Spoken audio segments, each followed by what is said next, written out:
You're good at what you do, right? In fact, you're probably better than most people at your job. But here's the question no one wants to ask. Are you truly where you should be?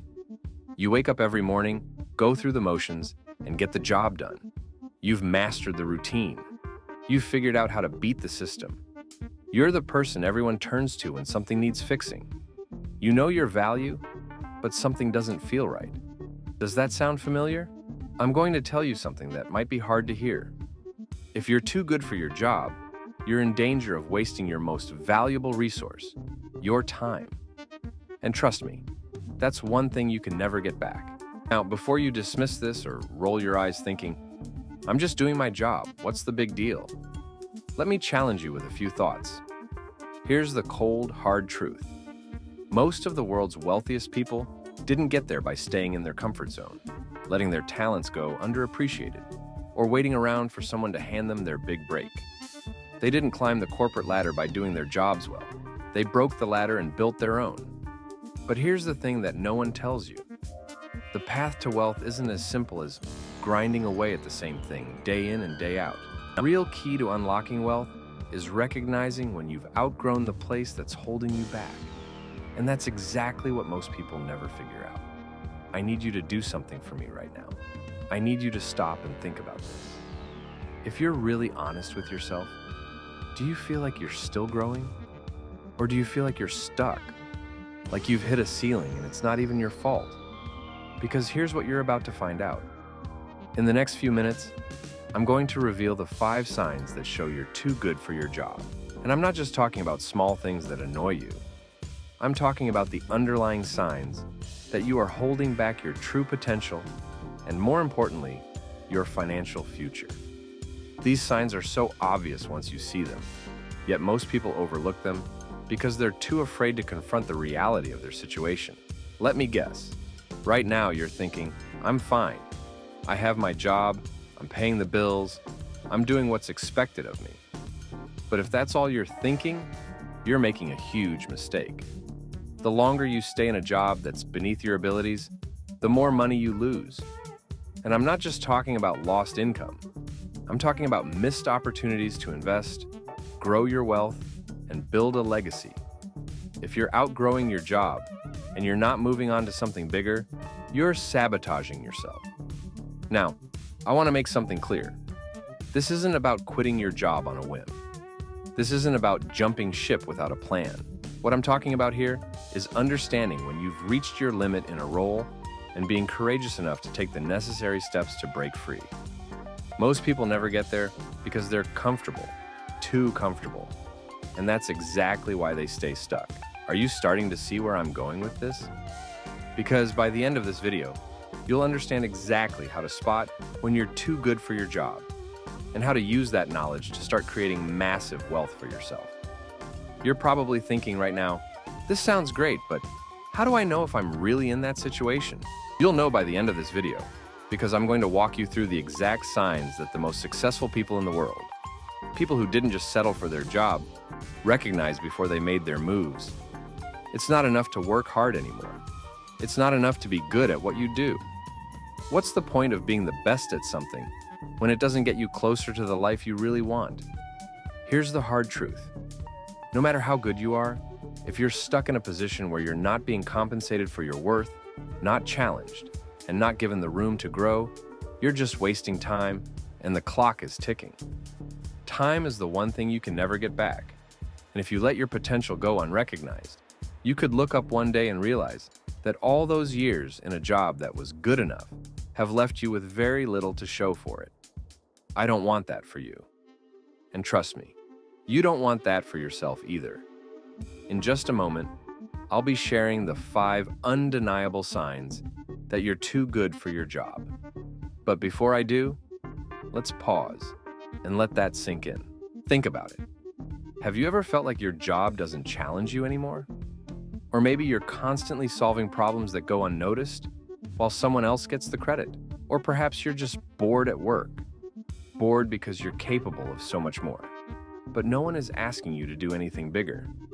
If this sounds familiar, then you're already in the right place. Here's what I want you to do. As we dive deeper into these 5 signs, I want you to pay close attention. You're not just going to hear about them, you're going to recognize them in your own life. And when you do, you'll understand that you're not just stuck in a job, you're stuck in your own comfort zone, and it's time to break free.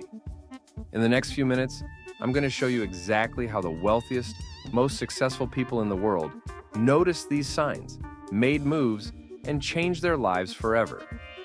Let me ask you, what's stopping you from doing the same? What's holding you back from finally stepping into the life and the wealth you deserve? Stay tuned. We're just getting started, and I promise you this, by the end of this video, you'll never look at your job the same way again. A young woman named Claire, working at a small-town bakery. Claire loves her job. She arrives early, perfects every pastry, and even creates new recipes in her spare time. Customers adore her creations, and sales have never been better. But there's a problem. Claire's boss doesn't notice her efforts. Despite doubling revenue, Claire hasn't received a raise in 3 years.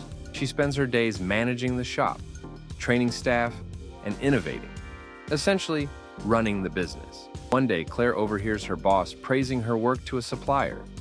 Claire's basically the reason we're still afloat. Yet, when the bakery gets featured in the local paper, her name isn't mentioned. Claire realizes she's not just good at her job, she's outgrown it. She's doing more than the role requires, but the recognition and growth opportunities aren't there. Claire faces a choice. Does she stay and wait for her boss to notice her worth? Or does she take the leap and start her own bakery, where her skills and efforts will finally match the rewards? Sound familiar? If you're like Claire, putting in extra hours, solving problems beyond your job description, and creating value that's barely acknowledged, you're too good for your job. You know Howard Schultz. Before he transformed Starbucks into a global brand, Schultz worked for a Swedish coffee equipment company called Hammerplast. He was brilliant at his job, managing accounts for major clients and building strong relationships. But it wasn't long before Schultz started to feel something similar to Claire. He was excelling at his job, but he couldn't shake the feeling that his role was limiting him. During a trip to Milan, Schultz saw something that sparked his imagination: Italian coffee houses. These were lively places where people gathered not just for coffee, but for community. Schultz knew this concept could revolutionize coffee culture in America. But here's the twist. Schultz pitched the idea to his bosses at Hammerplast, and they dismissed it. They couldn't see the vision. They didn't recognize Schultz's potential to innovate beyond selling coffee equipment. So, Schultz made a bold decision. He left his secure, well-paying job to join a small Seattle coffee company, Starbucks. And when the original Starbucks owners resisted his vision of expanding into coffee houses, Schultz took another leap. He raised money, bought the company, and built the Starbucks empire we know today. The takeaway? Schultz realized he was too good for his job. His ideas and ambitions outgrew the role he was in, so he created his own opportunity. If he hadn't taken that leap, Starbucks might still be a small coffee bean retailer. Let me ask you, are you staying in a role because it's comfortable, even though you know you're capable of more? If so, you're at a crossroads. You can stay where you are and let your potential stagnate, or you can take the first step towards something bigger. Stay tuned, because in the next point, we'll explore the painful reality of being underpaid and what it means for your future. Alex was a brilliant software developer working for a growing tech startup. He joined the company early on, back when it was operating out of a cramped co-working space. Over the years, Alex became the go-to person for everything. Bugs in the code? Alex fixed them. New feature requests? Alex implemented them. The company's success skyrocketed, landing lucrative partnerships and attracting investors. But while the founders were driving new cars and hosting investor parties, Alex was still stuck with the same salary he had when he started. One day during a company meeting, the CEO mentioned how their newest product line had brought in $2 million in revenue last quarter. Alex froze. He had developed that product single-handedly. It hit him like a ton of bricks. He was creating wealth for the company, but barely earning enough to pay off his student loans. He wasn't just undervalued, he was being taken advantage of. Here's the scary part. This happens all the time. Companies bank on people like Alex, people who are skilled, hardworking, and, let's be honest, afraid to negotiate.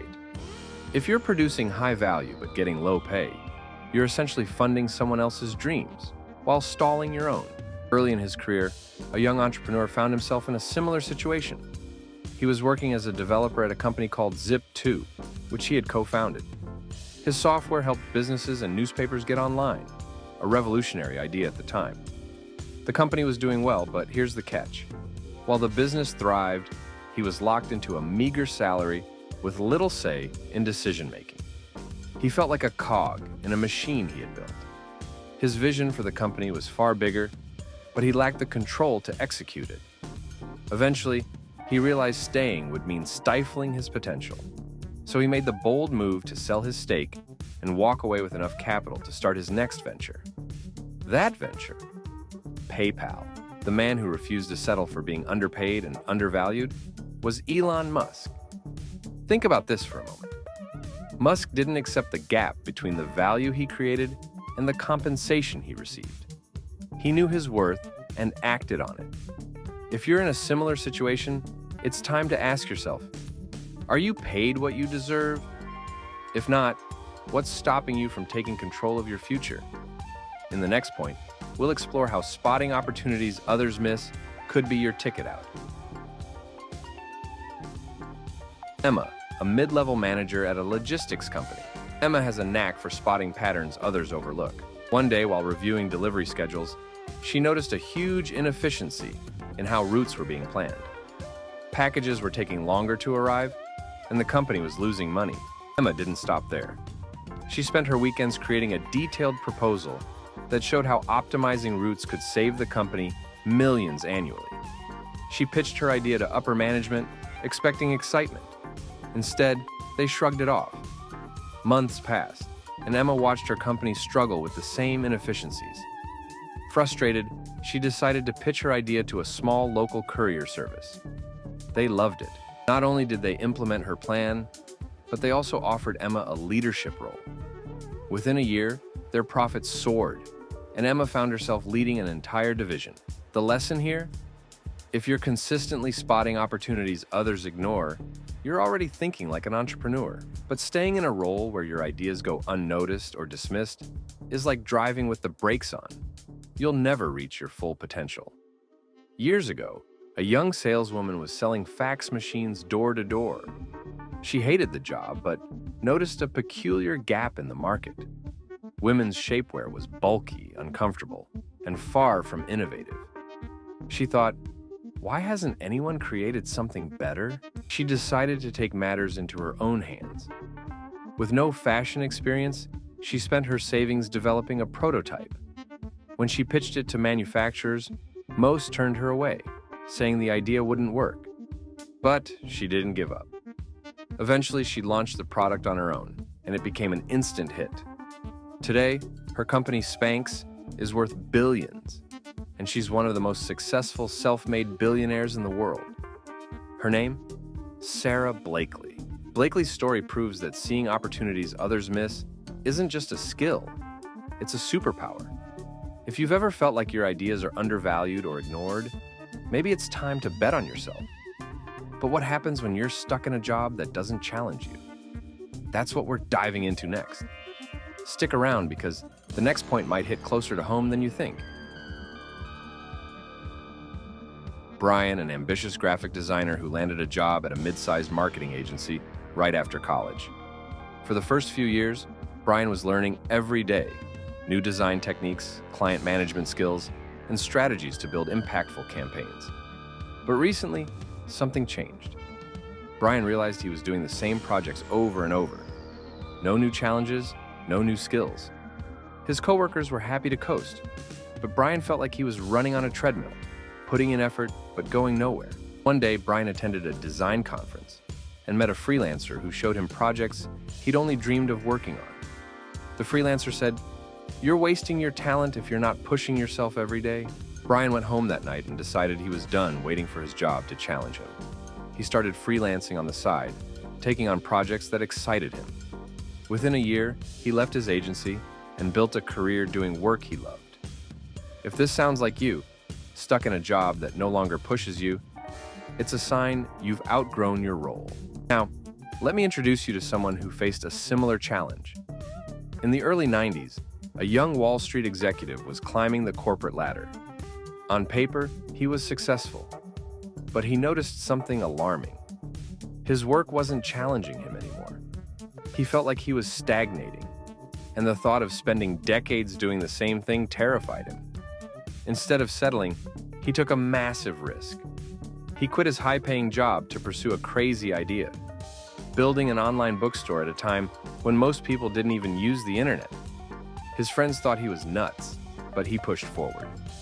That bookstore eventually became Amazon, and the man was Jeff Bezos. Bezos knew that staying comfortable meant falling behind. If you're not constantly learning, you're not just stuck, you're losing ground. Think about that for a moment. Is your current job teaching you enough to keep up with the world, let alone get ahead? In the final point, we're going to talk about something that cuts even deeper: being surrounded by people who don't share your ambition. Lisa works at a small marketing firm.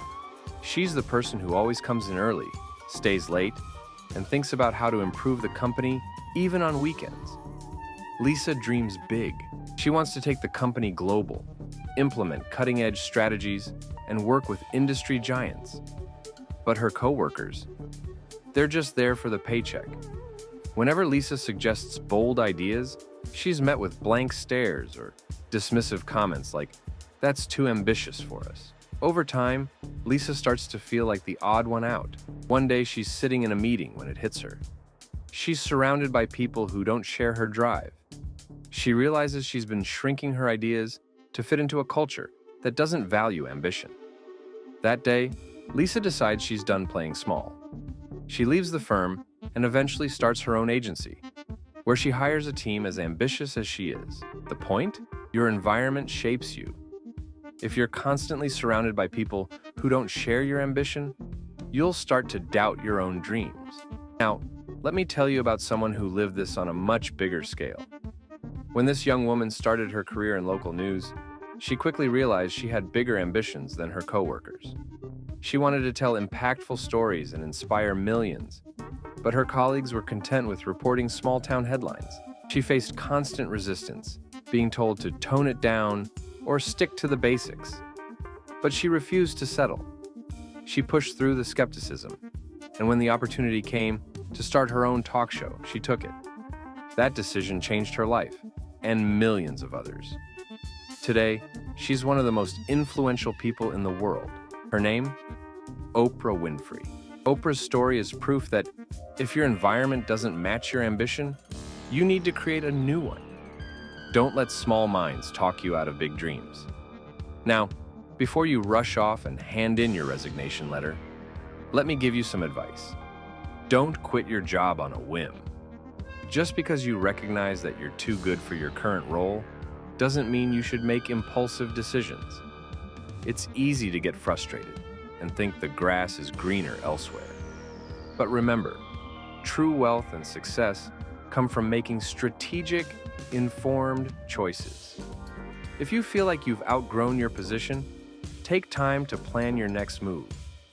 Build your skills, grow your network, and find the opportunity that truly aligns with your goals. Moving on should be a calculated decision, not a reaction to temporary dissatisfaction. That being said, the hardest part is recognizing your worth and knowing when it's time to level up. If you can do that, you're already ahead of the game. Now, if you're ready to start your journey toward building real wealth and financial freedom, click the video right here to learn the only way to get rich. I wish someone told this to me in my youth.